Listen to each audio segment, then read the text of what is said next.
Кажется, они уже прибыли на нашу планету. Пока вы тут заучиваете ваших Моцартов и Бахов, в музыкальной культуре с приходом группы Engine du Poitrine происходит настоящая революция.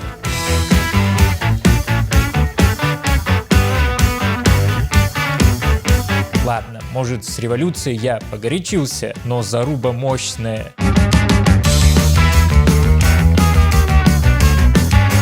Запись выступления этой канадской группы собрала уже более 12 миллионов просмотров, спустя всего 2 месяца после публикации. В чем же заключается уникальность и, если так можно выразиться, секрет хайповости этого необычного дуэта? Рецепт довольно прост и одновременно уникален. Первое, самое очевидное и не касающееся музыкальной составляющей – визуальное представление дуэта. Смешной болтающийся нос барабанщика, костюмы в крапинку, разукрашенные ноги гитариста, виртуозно переключающие педали и луперы, их приветственный знак в форме треугольника,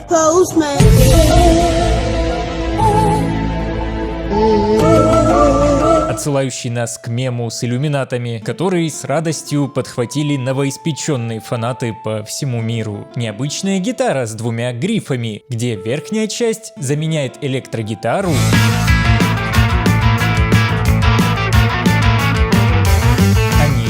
бас. Была изготовлена специально на заказ для стенокардии. Чё за бред? Ты чё, прикалываешься? Это перевод названия группы с французского, если что, буквально грудная ангина. Важен еще элемент тайны. Мы не знаем, как по-настоящему зовут музыкантов. Они называют себя de poitrine.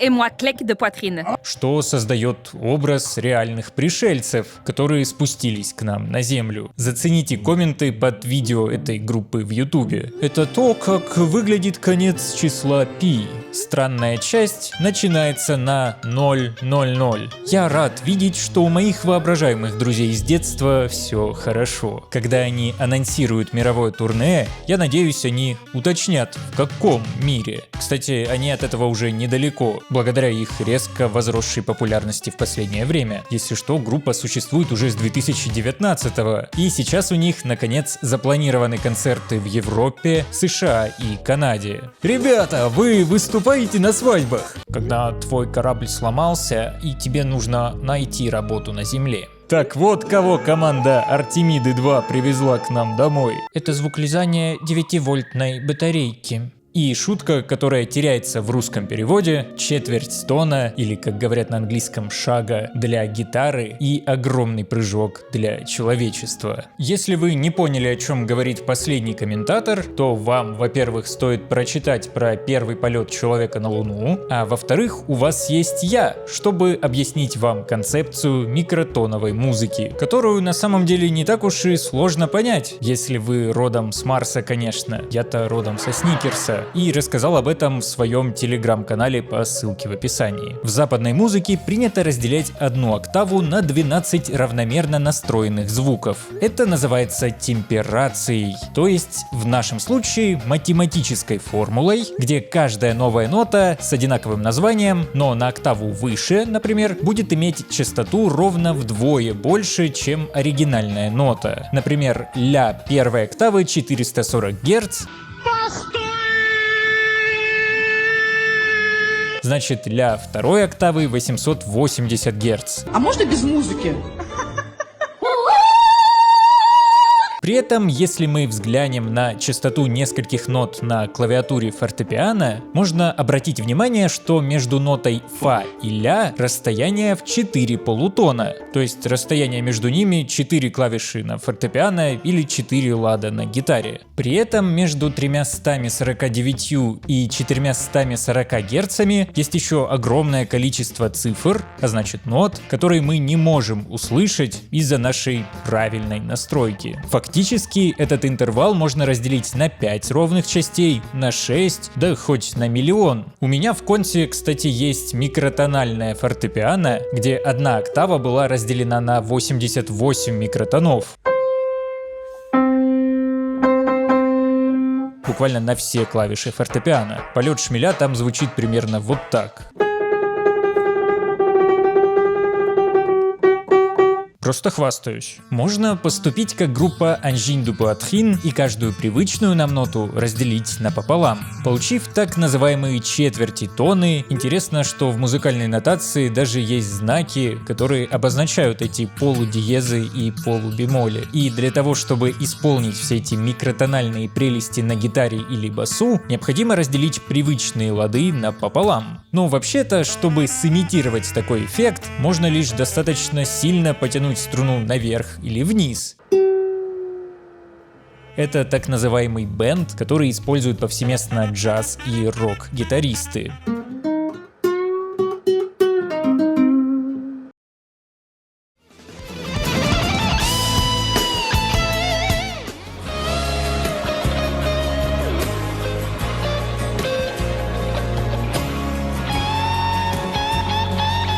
На других инструментах тоже можно исполнять микротональную музыку. Известнейший пример — вступление из рапсодии в стиле блюз Джорджа Гершвина с длиннейшим глиссандо кларнета.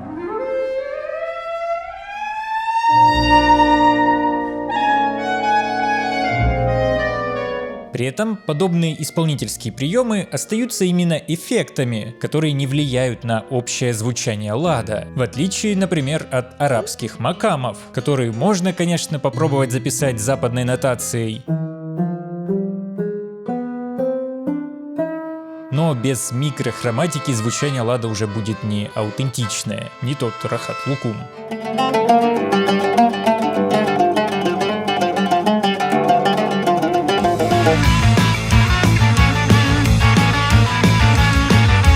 Идея же изменить звучание европейских ладов, расширив обычные гаммы микроинтервалами, возникла только в начале 20 века. Русско-французский композитор Иван Вышнеградский в своей пьесе «Четыре фрагмента» 1918 года для двух фортепиано расстроил одно из них на четверть тона, создав своего рода новаторский ансамбль.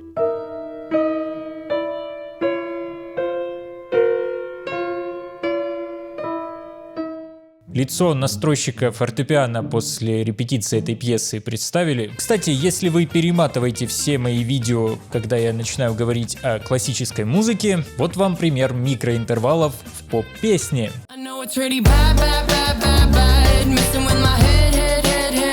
Здесь Дуа Липа распевает слово bad, head и все остальное, что получилось рифмовать, повторяя его 5 раз. Каждый раз чуть ниже другого, при том, что первая нота это ре, а последняя до.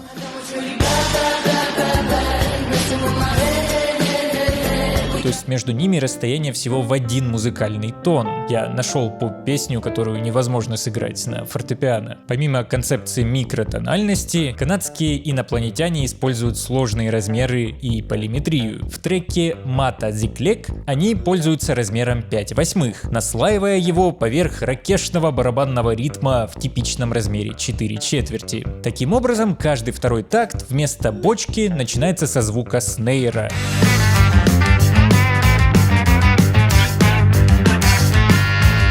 Специально сделано так, чтобы было непонятно. По сути, тот же эффект использовали Gorillaz в песне 5/4, о которой я рассказывал в прошлом выпуске.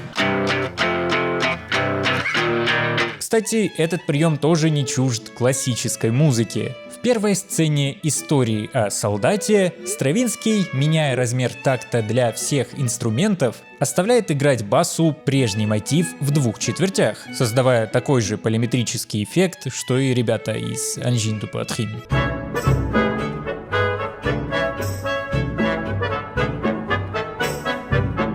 Удивительно, что дуэт, который объединяет в себя такие экстравагантные образы с объективно экспериментально сумасшедшими музыкальными идеями, достиг такой популярности. Это далеко не самая странная музыка, которую вы можете найти на просторах Ютуба.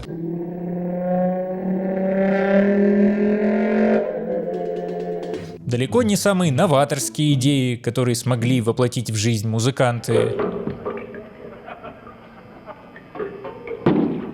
но, наверное, это и является их основным секретом. Они добавили в свои достаточно репетитивные, базирующиеся на модальной музыке, качающие популярные для слуха мотивы, самые сливки, снятые с огромной глыбы под названием «Современная экспериментальная музыка» в нужном количестве и в подходящее время. И теперь мне остается только пригласить вас к прослушиванию творений этой группы. Хотя бы раз в жизни это нужно ощутить. И пишите, как вам вообще. Спасибо за ваш лайк, просмотр и подписку. Подписывайтесь на мой телеграм-канал, там много всего музыкального. А с вами был Кит Китыч на канале Кит Китыч.